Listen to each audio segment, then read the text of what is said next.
Haleluya. Shalom Bapak Ibu Saudara kasih dalam Tuhan. Shalom. Senang sekali pada hari ini kita bisa dapat berkumpul kembali dan beribadah kepada Tuhan. Saya percaya hari ini Bapak Ibu Saudara yang di rumah bahwa hatinya datang untuk menyembah Dia, datang untuk memuji Dia. Mari kita serahkan hati kita, pikiran kita kepada Dia. Kita tundukkan kepala kita mau berdoa. Bapa, kami bersyukur dan berterima kasih. Di minggu ini Tuhan, kami percaya hadirat-Mu, kuasa-Mu, penyertaan-Mu selalu melindungi kami, menaungi kami Bapa. Terima kasih Tuhan, terima kasih Yesus. Karena kami percaya Engkau Allah yang sanggup melakukan segala perkara dalam hidup kami. Sebab itu Bapa, kami mau hari ini membawa pujian yang terbaik buat Engkau, penyembahan yang terbaik buat Engkau Tuhan. Biarlah Bapa, pujian dan penyembahan kami berkenan dan harum di hadapan-Mu Bapa. Ini kami Tuhan, kami siap memuji-Mu Tuhan. Di dalam nama Tuhan Yesus, haleluya, amin.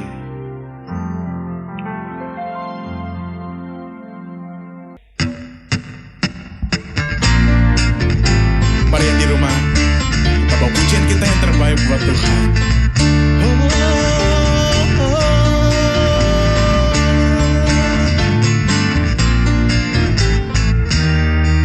Apa yang tak pernah dilihat mata dan tak pernah didengar telinga, yang tak pernah timbul di dalam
katakan Allah sanggup. Allah sanggup melakukan segala. Yes, dulu sekarang kuasanya tidak berubah.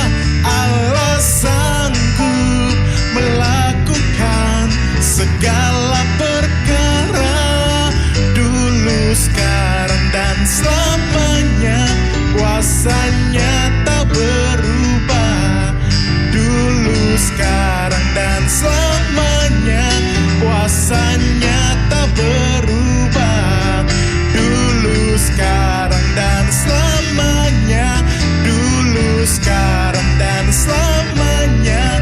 Dulu sekarang dan selamanya. Kuasanya tak berubah. Semuanya sorakan Allah sanggup. Haleluya, haleluya. Ya, kita percaya Allah sanggup melakukan segala perkara. Apa yang tidak pernah ditimbul dalam hati kita, yang tidak pernah kita pikirkan, dan tidak pernah kita lihat, pertolongan Allah selalu ada dalam hidup kita. Dia sanggup menolong kita, karena Dia Yesus yang luar biasa dalam hidup kita. Terima kasih Tuhan. Terima kasih Yesus. Mari kita bawa hati kita mau menyembah Tuhan. Segala perkara dapat ku tanggung di dalam Dia yang memberi kekuatan. Tuhan Yesus penolong dan sahabat. Tetap percaya Tuhan setia. Segala perkara dapat ku tanggung di dalam Dia yang memberi kekuatan. Tuhan Yesus penolong dan sahabat. Tetap percaya Tuhan setia.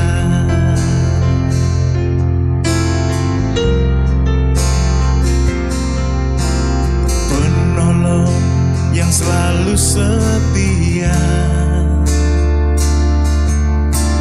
memenuhi keperluanku.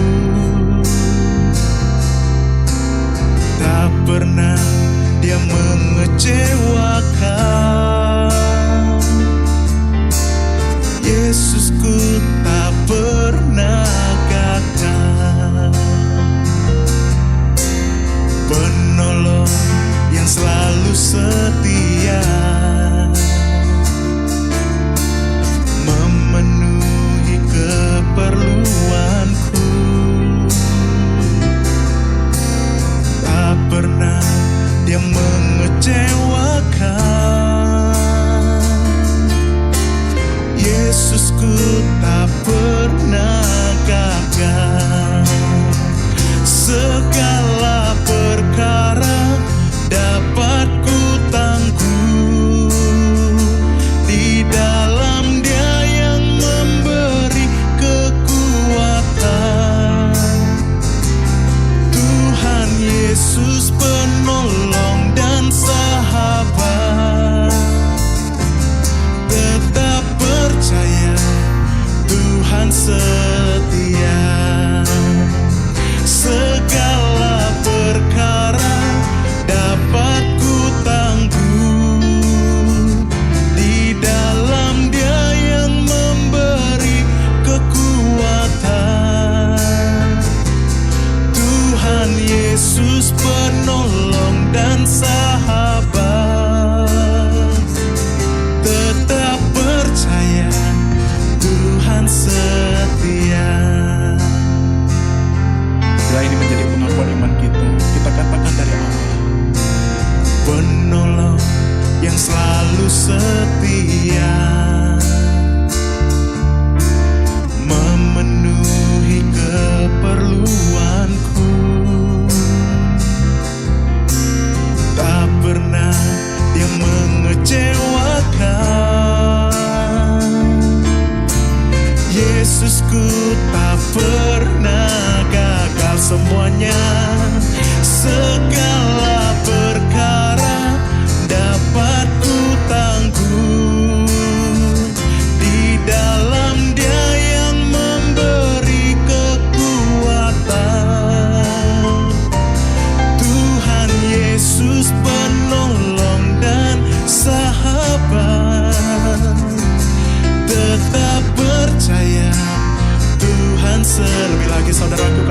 segala perkara dapat ku tanggung di dalam Dia yang memberi kekuatan. Tuhan Yesus penolong dan sahabat, tetap percaya Tuhan setia. Segala perkara dapat ku tanggung, yes, di dalam Dia yang memberi kekuatan. Tuhan Yesus penolong dan sahabat, tetap percaya Tuhan setia. Mari semuanya katakan, segala perkara dapat ku tanggung di dalam Dia yang memberi kekuatan. Tuhan Yesus penolong dan sahabat, tetap percaya Tuhan sekali lagi katakan, segala perkara, yes, amin, dapat kau tanggung di dalam Dia. Haleluya. Tuhan Yesus penolong dan sahabat, tetap percaya Tuhan setia. Tetap percaya Tuhan setia. Tetap percaya Tuhan setia.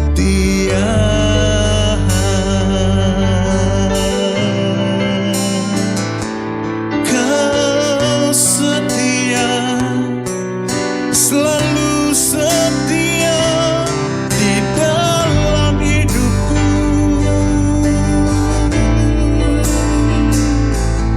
Mari sembah Dia saudaraku, mari arahkan hatimu untuk membawa syukurmu, sebab Dia Tuhan yang sanggup menolong hidupmu.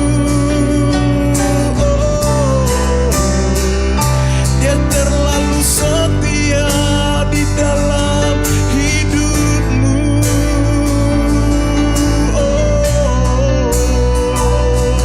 Angkat suaramu, sembah Dia,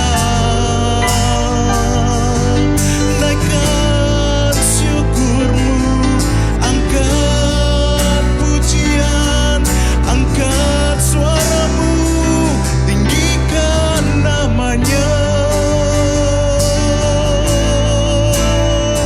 Dia Bapa yang setia, Dia Bapa yang baik, teramat baik.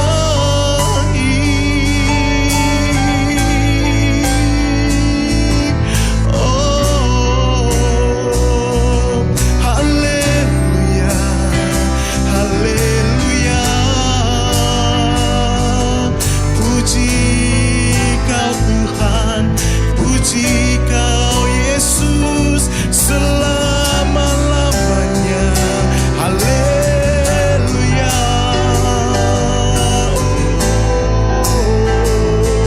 Syaralalabalalabalala syandam, hiyananamo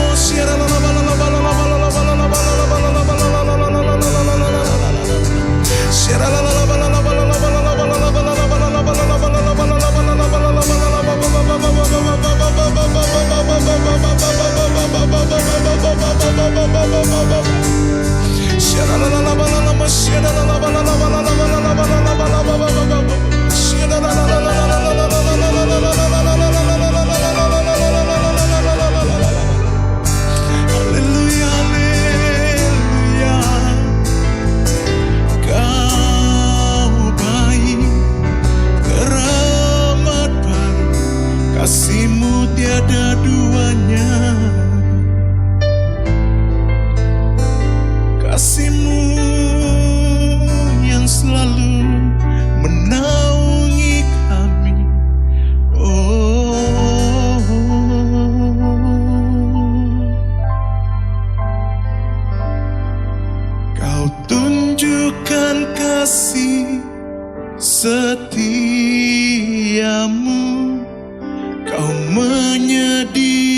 menyediakan yang ku perlu. Kau setia, kau mulia, dulu, sekarang, dan selamanya. Kau tunjukkan kasih setiamu, kau menyediakan yang ku perlu. Kau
Terima kasih Tuhan. Terima kasih Yesus. Kau setia, Kau mulia, Kau teramat baik. Hanya namamu saja Bapa yang kami sanjung. Hanya namamu saja yang kamu tinggikan Tuhan.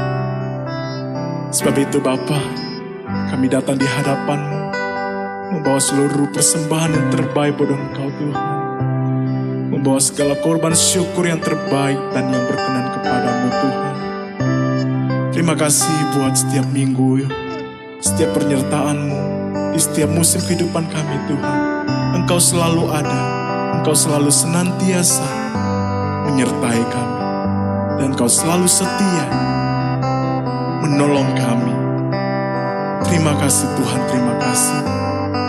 Ini kami hamba-Mu Tuhan, membawa segenap doa-doa kami Bapa di hadapan-Mu. Kami mau memberkati Tuhan kota kami ini Tuhan, kota kami tercinta ini. Kami bawa Bapa semuanya ke dalam tangan-Mu Bapa. Kau turunkan hujan pertobatan Bapa untuk kota tercinta kami ini Tuhan. Bela Bapa pertobatan dimanapun terjadi Bapa, karena kami percaya Engkau yang sanggup melakukan segala perkara yang ajaib buat kota kami ini Tuhan. Dan kami bawa juga Bapa seluruhnya Bapa, negara kami Tuhan, Indonesia tercinta Bapa. Lawatlah Tuhan, lawatlah Bapa dari kota, daerah, desa Bapa. Semuanya Bapa merasakan kasih-Mu, merasakan cinta kasih-Mu Tuhan, merasakan pelindungan dari lawatan-Mu Tuhan.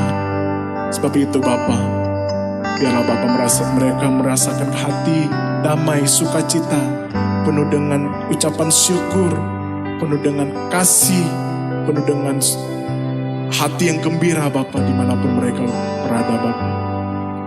Kami juga bawa Bapa full timer Bapa di dalam tangan-Mu Tuhan. Hamba kami Bapa, gembala kami Bapa, Pak Filipus dan keluarga, Pak Bona dan keluarga Tuhan, dan seluruh full timer yang ada di gereja-Mu ini Tuhan.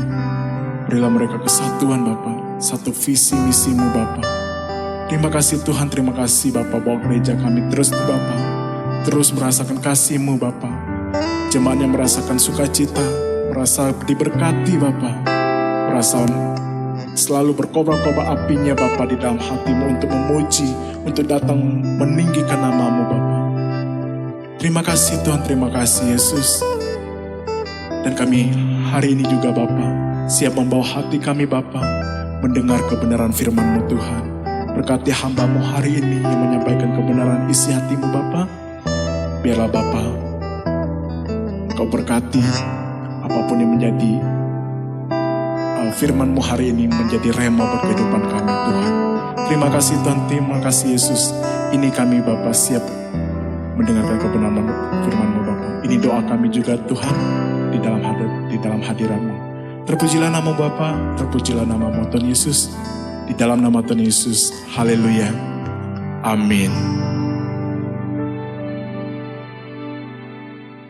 Shalom Bapak Ibu Saudara yang terkasih dalam Kristus. Jumpa kembali di ibadah minggu. Mari kita satukan hati dan berdoa. Bapa yang baik, kami bersyukur kepadamu untuk ibadah hari ini. Kami bersyukur dapat berkumpul dalam satu hati untuk mendengarkan firman kebenaran-Mu ya Bapa. Berilah hikmat pada kami semua untuk dapat memahami yang menjadi ajaran-Mu. Urapi hamba-Mu yang akan menyampaikan, tanamkan kata-kata-Mu ya Bapa, agar dimampukan untuk menyampaikannya. Terima kasih Bapa, dalam nama Yesus Kristus kami berdoa, yang percaya katakan amin. Tema hari ini adalah tentang memperhatikan pikiran sebagai tujuan hidup. Mari kita buka kitab 1 Tawarik 19 ayat 1 sampai 19 dengan judul perikop Daud berperang melawan Bani Amon dan orang awam. Memang panjang ya. Jadi ini kitab cukup panjang, dibagi menjadi 2 babak. Babak pertama dan babak kedua. Saya bacakan untuk yang pertama 1 Tawarik 19 ayat 19 1-5. Sesudah itu matilah Nahas, raja Bani Amon. Lalu anaknya Hanum menjadi raja menggantikan dia. Lalu berkatalah Daud, aku akan menunjukkan persahabatan kepada Hanun bin Nahas, sebab ayahnya telah menunjukkan persahabatan kepadaku. Sebab itu Daud mengirim utusan untuk menyampaikan pesan turut berduka cita kepadanya karena kematian ayahnya.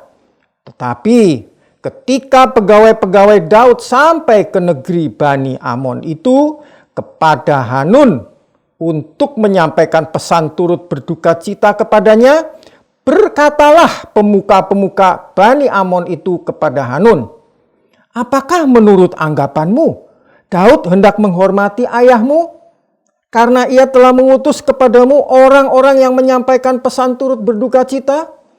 Bukankah dengan maksud untuk menyelidik, untuk mengintai dan menghancurkan negeri ini? Maka pegawai-pegawainya datang kepadamu.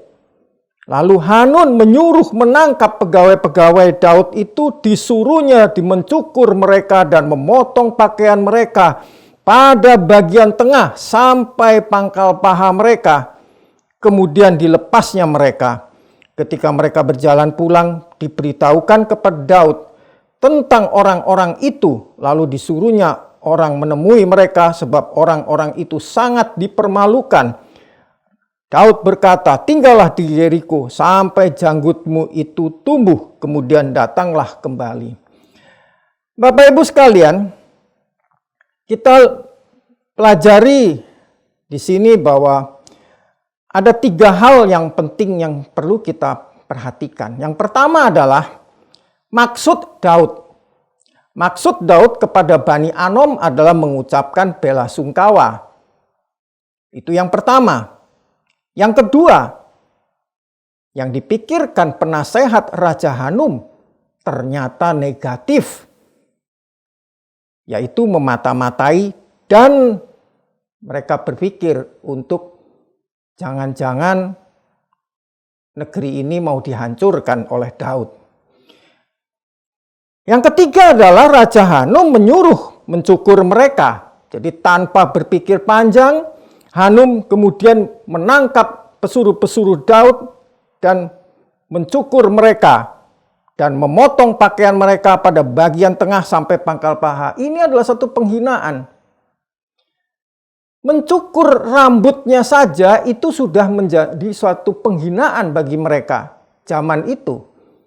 Apalagi kemudian bagian tengah pakaian mereka dipotong sampai pangkal paha, artinya bagian aurat mereka dipertontonkan, dan ini adalah satu hal yang sangat mempermalukan.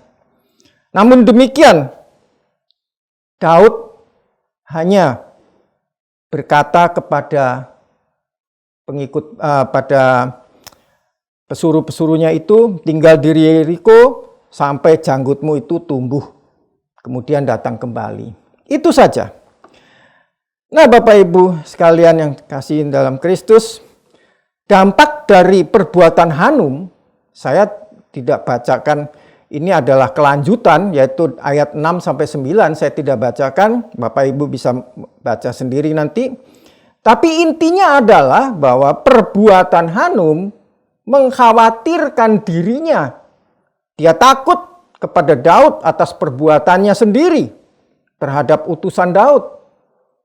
Oleh sebab itu, Hanum merencanakan untuk mengeluarkan dana untuk menyewa tentara dan akomodasi perang untuk mengantisipasi hal buruk yang dipikirkan itu yang akan terjadi kepada kerajaan Bani Amon. Yang ketiga, mengadakan koalisi dengan orang Aram untuk berjaga-jaga kalau Israel menyerang kota mereka. Jadi ada konspirasi, intimidasi terhadap Daud. Nah, kalau kita perhatikan di sini, rencana daripada Hanum mengeluarkan dana yang cukup besar untuk menyewa 32.000 kereta kuda dan tentara Raja Aram. Kalau kita hitung, dana yang dikeluarkan sebesar 1.000 talenta perak. Dan kalau kita perkirakan kurang lebih di dalam rupiah itu sekitar 460-an miliar rupiah. Sangat besar sekali. Ya, hanya untuk menyewa 32.000 kereta kuda dan tentara Raja Aram. Nah, Bapak Ibu sekalian, kalau kita lanjutkan, yaitu 1 Tawarik 19 ayat 10 sampai 15. Ayat 10. Ketika Yoab melihat, jadi di sini Daud tidak turun sendiri, Daud menyuruh Yoab untuk melihat serangan, untuk mengantisipasi serangan itu. Jadi ketika Yoab melihat bahwa serangan itu mengancam dia dari depan dan dari belakang, maka dipilihnyalah sebagian dari orang pilihan Israel, lalu ia mengatur barisan mereka berhadapan dengan orang Aram itu. Selebihnya dari rakyat itu ditempatkannya di bawah pimpinan Abisai, adiknya, dan mereka mengatur barisannya berhadapan dengan Bani Amon. Lalu Yoab mengatur strategi di sini. Yoab berkata, jika orang Aram itu lebih kuat daripadaku, maka haruslah engkau menolong aku. Tetapi jika Bani Amon itu lebih kuat daripadamu, maka aku akan menolong engkau. Ayat ke-13 ini sangat luar biasa. Kenapa? Karena Yoab mempercayakan semua ini kepada Allah. Dia berkata, kuatkanlah hatimu dan marilah kita menguatkan hati untuk bangsa kita dan untuk kota-kota Allah kita. Tuhan kiranya melakukan yang baik di matanya. Lalu Yoab dan tentara yang bersama-sama dengan dia maju menghadapi orang Aram itu untuk berperang, dan orang-orang itu melarikan diri dari hadapannya. Ketika Bani Amon melihat bahwa orang Aram sudah melarikan diri, maka mereka pun larilah dari hadapan Abisai, adik Yoab, dan masuk ke dalam kota. Sesudah itu Yoab pulang ke Yerusalem. Ya, kurang lebih seperti itu babak pertama. Jadi intimidasi di sini gagal, ya. Semua lari dari hadapan Yoab dan Abisai. Nah, Bapak Ibu sekalian, sebenarnya tidak berhenti sampai di sini. Mengapa? Karena ada lagi sebuah perang yang sebenarnya ini adalah ketika orang Aram, mereka itu punya satu prasangka atau pikiran yang, wah ini kita nih dilecehkan, kita direndahkan. Ya, jadi mereka itu seperti sebenarnya ya memang kalah, tetapi mereka penasaran, ingin melawan Daud. Ya, di ayat 16 di sini katakan ketika orang Aram melihat bahwa mereka telah terpukul kalah oleh orang Israel, maka mereka mengirim utusan-utusan dan menyuruh orang Aram yang di seberang sungai Efrat maju berperang di bawah pimpinan Sofak, panglima tentara Hadadezer. Ini nggak main-main, saudara. Ini Aram sudah merencanakan sebuah perang besar melawan Daud, ya. Dan di sini Daud turun langsung. Setelah hal itu diberitahukan kepada Daud, maka dikumpulkannya seluruh orang Israel. Diseberanginya sungai Yordan lalu ke dekat mereka dan diaturnya barisan melawan mereka. Ketika Daud mengatur barisannya berhadapan dengan orang Aram itu untuk berperang, maka mereka bertempur melawan dia. Jadi dalam perang melawan Aram, Daud turun langsung menghadapi Aram. Ini adalah akibat orang Aram baper. Ya. Jadi mereka merasa, wah ini kalah, penasaran, jadi ingin melawan Daud bangsa Israel secara mandiri ceritanya. Tetapi apa yang terjadi? Tetapi orang Aram itu lari dari hadapan orang Israel dan Daud membunuh dari orang Aram itu 7.000 ekor kuda kereta dan 40.000 orang pasukan berjalan kaki. Juga Sofak, panglima tentara itu dibunuhnya. Nah, saudara-saudara, kalau sudah panglima perang itu dibunuh, mati, itu udah tandanya menyerah itu. Itu nggak ada cerita di dalam satu perang kalau panglimanya udah dibunuh, mati, udah kocar-kacir ya. Dan memang ternyata ayat yang terakhir, ayat 19, ketika dilihat orang-orang yang takluk kepada Hadadezer bahwa mereka telah terpukul kalah oleh orang-orang Israel, maka mereka mengadakan perdamaian dengan Daud dan takluk kepadanya. Sesudah itu orang Aram tidak mau lagi memberi pertolongan kepada Bani Amon.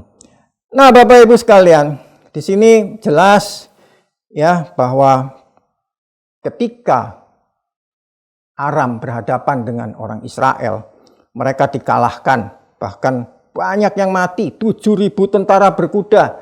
Itu kalau sekarang dikatakan 7.000 tentara berkuda itu adalah kavaleri, ya. Dan 40.000 tentara berjalan, infanteri. Dan panglima perangnya gugur. Dan setelah itu tekuk lutut mengadakan perdamaian, yaitu adalah satu janji di antara mereka tentunya. Nah, yang saya ingin pertanyakan di sini adalah, apakah peperangan tersebut di atas harus terjadi? Apakah biaya besar untuk memerangi tentara Daud perlu dikeluarkan oleh Bani Amon? Dan apakah Aram perlu menderita begitu banyak, begitu besar tentaranya yang meninggal, yang mati di medan perang? Apakah ada faedahnya melakukan permusuhan seperti itu? Ini satu pertanyaan, saudara-saudara. Semua itu adalah satu kesia-siaan ternyata. Akibat pikiran yang tidak dikelola, pikiran yang tidak diperhatikan. Namun, kenyataannya perang tersebut terjadi. Ya. Akibat dari Hanum menerima secara bulat pikiran negatif dari penasehat-penasehatnya. Hanum menyuruh cukur dan memotong pakaian. Itu satu penghinaan besar. Kemudian karena ketakutan, Hanum menyewa tentara bayaran Aram untuk mengintimidasi, untuk berjaga-jaga, supaya Daud tidak menyerang. Tujuannya seperti itu. Dan pada akhirnya Aram sendiri baper dan ikut menyerang secara mandiri, menyerang Israel. Itu yang terjadi. Nah, di dalam kehidupan kita Bapak Ibu sekalian, kasih dalam Kristus, seringkali kita di dalam kehidupan sehari-hari memiliki prasangka, kekhawatiran, rasa direndahkan, ingin menunjuk kehebatan, arogansi, dan cenderung mengintimidasi orang lain agar nampak berkuasa, agar nampak hebat. Ya, kalau kita lihat ada contoh lain, kalau kita pelajari di kitab Kejadian 3, ini adalah satu perbincangan, satu perdebatan antara Hawa dengan iblis, sang ular. Adapun ular ialah yang paling cerdik dari segala binatang di darat yang dijadikan oleh Tuhan Allah. Ular itu berkata kepada perempuan itu, "Tentulah Allah berfirman, semua pohon dalam taman ini jangan kau makan buahnya, bukan?" Nah, dalam hal ini Hawa berdebat. Hawa menjawab, "Tidak. Buah pohon-pohonan dalam taman ini boleh kami makan, tetapi tentang buah pohon yang ada di tengah-tengah taman, Allah berfirman, jangan kamu makan ataupun raba buah itu, nanti kamu mati." Nah, sang iblis atau ular menjawab kembali perkataan daripada perempuan itu tadi, perkataan dari Hawa. Sekali-kali kamu tidak akan mati. Tetapi Allah mengetahui bahwa pada waktu kamu memakan buah itu, matamu akan terbuka dan kamu akan menjadi seperti Allah. Tahu tentang yang baik dan yang jahat. Dari contoh pelajaran Kejadian 3 itu ingin saya katakan di sini. Dan banyak orang Kristen beranggapan bahwa iblis membujuk Hawa. Saya berpendapat lain. Iblis tidak membujuk, hanya memberi pandangannya. Ya. Iblis memberi pandangan kepada Hawa. Nggak apa-apa, makan aja, nggak mati. Malah kamu bisa jadi seperti Allah. Nah, yang terjadi adalah di sini dianggap itu adalah satu kebenaran. Lalu apa yang terjadi? Hawa lebih percaya kepada iblis atau sang ular tadi ketimbang memikirkan firman Allah, sang pencipta. Akhirnya apa? Masuk ke dalam dosa. Itu yang terjadi. Pandangan yang salah ketika diterima sebagai suatu kebenaran akan membuahkan dosa. Saya ulangi. Pandangan yang salah ketika diterima sebagai suatu kebenaran akan membuahkan dosa. Ini yang terjadi. Nah, bagaimana agar kita memperoleh pandangan yang benar dan menyingkirkan pandangan yang salah? Ini satu pertanyaan yang perlu kita perhatikan dan perlu kita jawab dengan seksama. Karena kalau tidak, maka akan seperti Hawa, akan terjadi seperti perang Daud dengan Bani Amon dan Aram yang mengakibatkan suatu rugi besar, bukan satu keuntungan, bukan satu berkat, bukan satu hal yang benar, hal yang baik, hancur semua, ya. Karena pandangan-pandangan yang salah itu kita terima dengan satu alasan itu adalah suatu kebaikan. Nah, Bapak Ibu sekalian, bagaimana kita sekarang kemudian menjaga pikiran kita, atau bagaimana kita menyingkirkan pandangan-pandangan yang salah itu, dan kita bisa menerima dan betul-betul pandangan yang benar yang kita terima. Salah satu dan satu-satunya saya pikir adalah menjaga pikiran. Ada 4 hal yang perlu kita perhatikan di sini. Yang pertama adalah menyaring input atau info. Bapak Ibu sekalian, akhir-akhir ini banyak sekali pendapat, informasi, komentar, pengetahuan ya, beredar luas di mana-mana. Kita bisa baca di sosial media. Sangat banyak sekali komen, pendapat, bahkan pengetahuan-pengetahuan. Ya. Apalagi zaman milenial seperti ini, ya. Hiruk pikuk sekali hal-hal itu. Kalau dulu info diterima dari radio, siaran TV, surat kabar, ya semuanya serba terbatas. Kenapa? Karena diseleksi dulu sebelum disebarluaskan oleh seorang editor dan dia punya satu tanggung jawab besar. Jadi yang kita baca adalah berita-berita yang memang sudah terseleksi, yang sudah benar lah ceritanya. Tapi di era milenial ini, seperti sekarang, nggak ada itu. Siapapun bisa men-share, siapapun bisa memberi komen seenaknya. Ya, kita baca saja, baik di FB, baik di grup. Ya. Nah, inilah yang terjadi. Kalau kemudian kita tidak menyaring, kita tidak menseleksi itu semua, apa yang terjadi? Ada 2 kemungkinan, saudara-saudara sekalian. Yang pertama adalah orang lain yang membaca apa yang kita sebarluaskan, walaupun itu bukan dari kita juga dapat dari orang lain, tapi kita tidak menseleksi. Kita main sebar saja tanpa kita lihat lagi apakah itu satu kebenaran atau satu hoaks atau satu berita yang bohong. Yang pertama, orang lain yang membaca ya jadi ikut tersesat. Jadi ikut-ikutan dengan berita-berita yang salah itu. Yang kedua, bila ada orang lain yang membaca berita-berita yang kita share atau kita siarkan itu, dan ternyata orang yang membaca ini tahu banget, tahu sekali akan persoalan itu. Yang terjadi adalah apa? Kita dianggap sebagai seorang yang menyebar hoax. Orang yang menyebar satu kebohongan.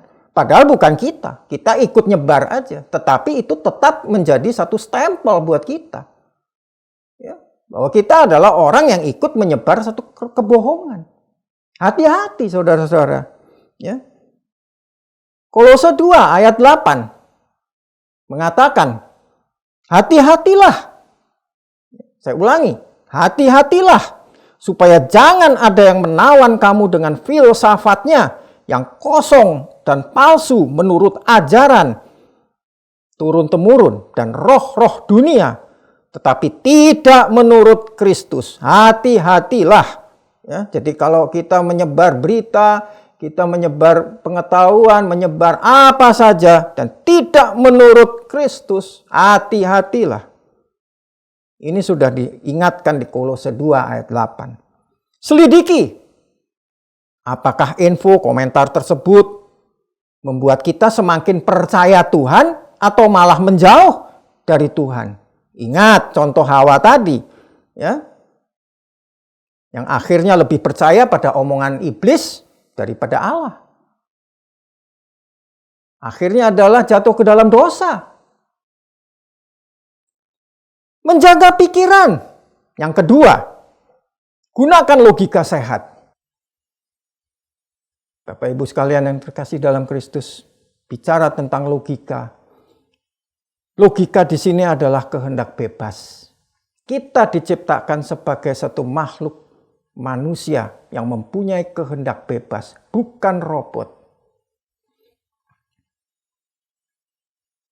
Logika tidak terlepas dari hikmat yang kemudian diberikan Allah Bapa kepada setiap umatnya yang meminta. Sebagai orang yang menerima dan percaya Yesus Tuhan, tentu akan diberi hikmat kalau kita meminta.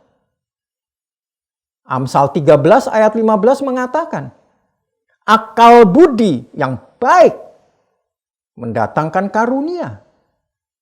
Perhatikan baik-baik di sini. Akal budi yang baik mendatangkan karunia.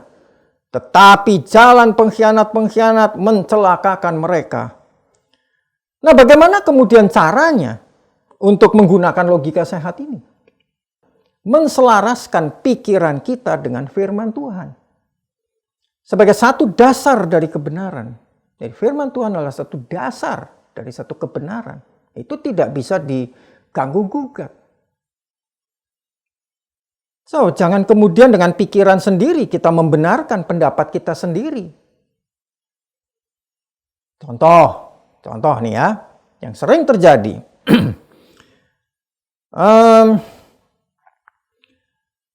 Tentang ibadah online. Banyak teman-teman ya mengatakan bahwa ibadah online sama aja seperti nonton film YouTube. Gaming. Sama. Ya memang sama. Secara logika benar. Ya, kita nonton, ya, kita melihat di gadget kita, di laptop kita, di TV kita. Sebuah ibadah online. Medianya sama, perangkatnya sama. Sama seperti kalau kita nonton film, kita nonton YouTube, kita game. Sama. Tetapi kalau saudara bisa menikmati film di YouTube atau juga menikmati game di gadget Anda, mengapa saudara tidak bisa menikmati satu ibadah online dengan media yang sama, menggunakan perangkat yang sama? Mengapa? Jadi gunakanlah logika kita untuk bisa mendekatkan diri dengan Tuhan. bukan menggunakan logika Anda untuk justru menjauh dari Tuhan.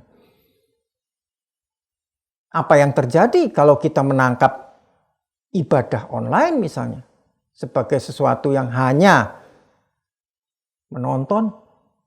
Dan bahkan ada beberapa teman-teman yang saya hubungi mengatakan, itu nggak ada nilainya tuh ibadah online. Alasannya kemudian bagaimana? Wah, repot nih, COVID-19, kita nggak bisa ibadah. Kenapa? Ibadahnya online. Kenapa kalau ibadahnya online? Nggak ada nilainya. Jadi bagaimana menurut Anda? Ya nggak ibadah lah, tunggu sampai nanti gereja dibuka lagi baru saya ibadah. Logis. Dan yang terjadi adalah apa? Anda tidak akan beribadah. Tunggu sampai COVID-nya bubar. Sampai kapan kita tidak tahu. Yang terjadi adalah apa? Anda pasti tidak beribadah. Dan hasil akhirnya adalah Anda semakin menjauh dari Tuhan. Dan tentu akan tenggelam lebih dalam ke dalam dosa. Karena Anda telah meninggalkan Tuhan. Menjaga pikiran. Yang ketiga, gunakan kepekaan roh. Nah ini kalau kita bicara tentang gunakan kepekaan roh, kadang-kadang agak abstrak. Tapi baik, saya akan menjelaskan dengan satu hal yang sangat gamblang dan apa yang sudah terjadi. Mengingatkan kita pada sebuah kisah Daud. Ya, 1 Samuel 30 ayat 8. Kalau kita mengingat, itu adalah satu peristiwa di mana Siklak terbakar dan pembalasan Daud kepada orang Amalek. Bapak Ibu sekalian,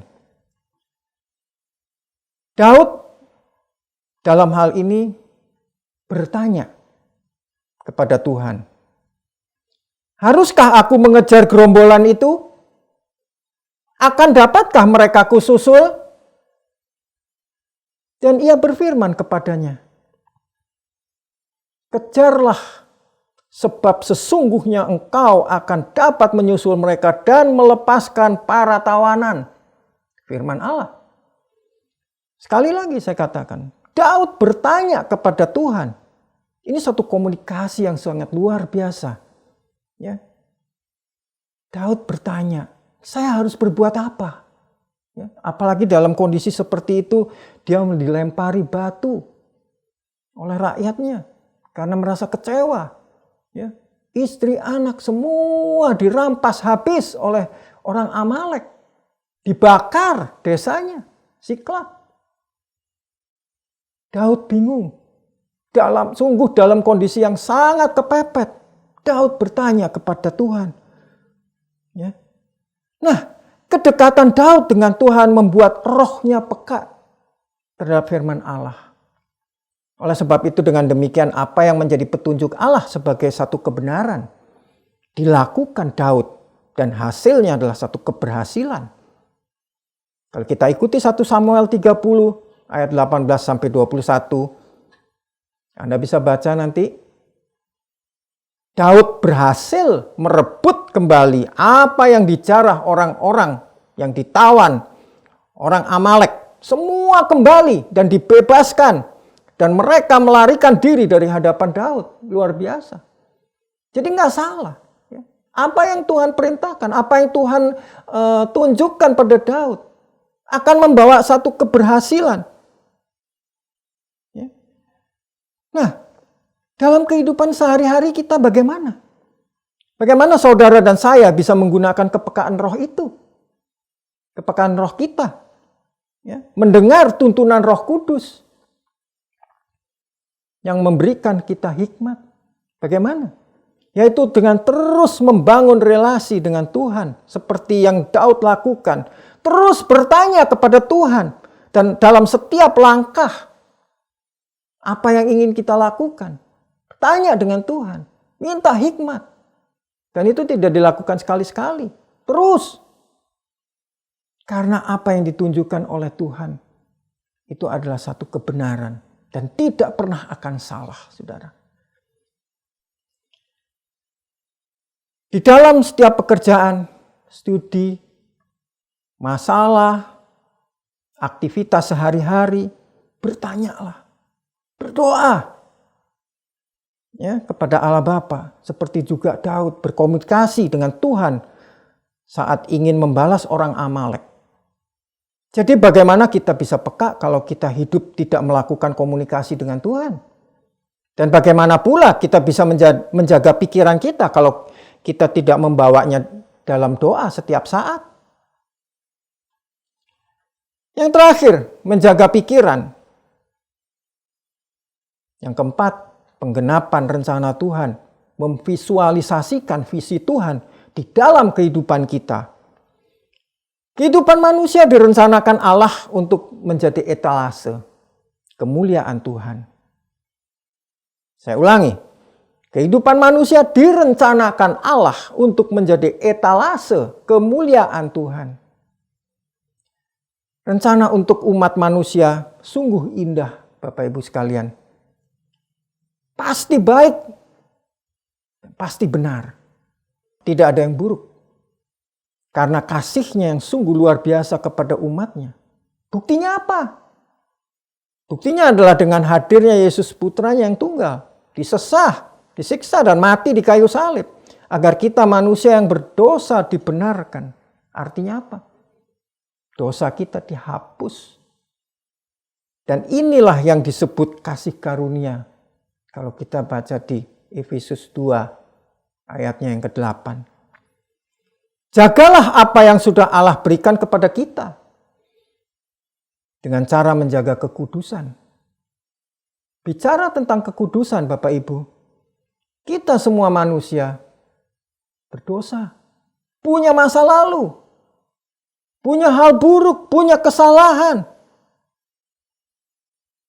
Jangan katakan hidup kudus.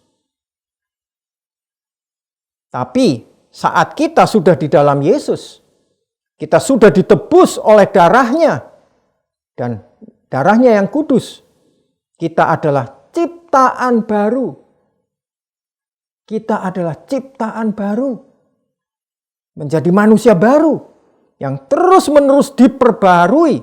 Supaya semakin serupa dengan Kristus. Artinya, kita senantiasa harus terus menjaga kekudusan tersebut. Jadi bukan karena kemudian sudah ditebus dosa, ya, kita sudah tidak lagi berdosa, kemudian gampang, nanti Tuhan akan ampuni kita lagi. Bukan begitu caranya. Kita harus terus menjaga kekudusan kita. Ya. Pelihara pikiran, ucapan dan perbuatan. Jaga. Jangan lagi memikirkan perkara-perkara duniawi. Ya. Misalnya memikirkan uang saja, memikirkan harga diri, kesombongan. Tinggalkan itu semua. Tindakan yang kudus adalah lakukan firman Tuhan. Apa yang Tuhan suruh, lakukan. Contoh, disuruh mengampuni. Lakukan saja. Dengan tulus. Ampuni. Ya. Lakukan. Tunduk pada suami. Kasihi istri. Dan sebagainya. Kudus dalam ucapan. Jaga lidah. Penting. Bertutur katalah yang baik terhadap orang lain. Termasuk di medsos. Hendaklah tutur katamu membangun, menasehati, menghibur. Istri-istri lembutkan kata-kata. Jangan kasar. Berbicara kepada suami. Dan suami-suami juga jangan meremehkan, ya, yang ramah. Jangan remehkan istrimu. Merendahkan. Begitu juga orang tua kepada anak-anaknya. Ya. Jangan kemudian orang tua menjadi batu sandungan bagi anaknya. Mertua dan menantu. Saling berbaik. Dan sebaliknya. Dengan demikian apa yang Tuhan rencanakan indah bagi kita semua. Tidak terhalang oleh pikiran kita yang penuh dengan pembenaran. Tetapi ini, tetapi itu, kalau ini, kalau itu. Ya. Ikuti firman Tuhan tanpa pembenaran. Karena itu adalah firman Tuhan adalah satu kebenaran. Ya. Yohanes 15 ayat 4. Jelas dikatakan, tinggallah di dalam aku dan aku di dalam kamu. Maka rencana Tuhan dalam hidup saudara dan saya akan digenapi. Dengan demikian hidup kita berkenan di hadapan Allah dan memuliakan Allah. Saya tutup dengan sebuah quote dari seorang filsuf kuno. Ya. Perhatikan pikiranmu, karena akan menjadi perkataan. Perhatikan perkataanmu, karena akan menjadi tindakan. Perhatikan tindakanmu, karena akan menjadi perilaku. Perhatikan perilakumu, karena akan menjadi karakter. Perhatikan karaktermu, karena akan menjadi tujuan hidup. Jadi, pikiranmu adalah menjadi tujuan hidup. Filipi 3 ayat 14 jelas dikatakan, dan berlari-lari kepada tujuan untuk memperoleh hadiah. Yaitu apa? Tujuan dari hidup adalah panggilan surgawi dari Allah dalam Kristus Yesus. Saya selesai. Amin, saudara-saudara. Saya ingin berdoa untuk Anda semua. Bapa yang baik, terima kasih atas firman-Mu dan pengajaran-Mu yang telah Engkau sampaikan melalui hamba-Mu ini. Kiranya firman-Mu terus memperbarui pikiran kami dan pikiran kami terus semakin selaras dengan Engkau, Bapa. Mampukan kami untuk menseleksi segala pendapat, masukan dari sekitar kami dan selaraskan dengan firman-Mu. Mampukan kami menggunakan logika yang telah Engkau berikan pada kami, Bapa. Mampukan kami untuk menggunakan roh kami agar menjadi lebih peka lagi dan memvisualisasikan apa yang menjadi visi-Mu, Bapa, di dalam pikiran dan tindakan kami. Roh Kudus, Engkau yang menolong dan membimbing kami. Terima kasih Bapa. Di dalam nama Tuhan Yesus Kristus kami berdoa. Mari katakan amin. Selamat berhari Minggu, selamat berlibur. Sampai jumpa di ibadah minggu depan. Tuhan Yesus memberkati.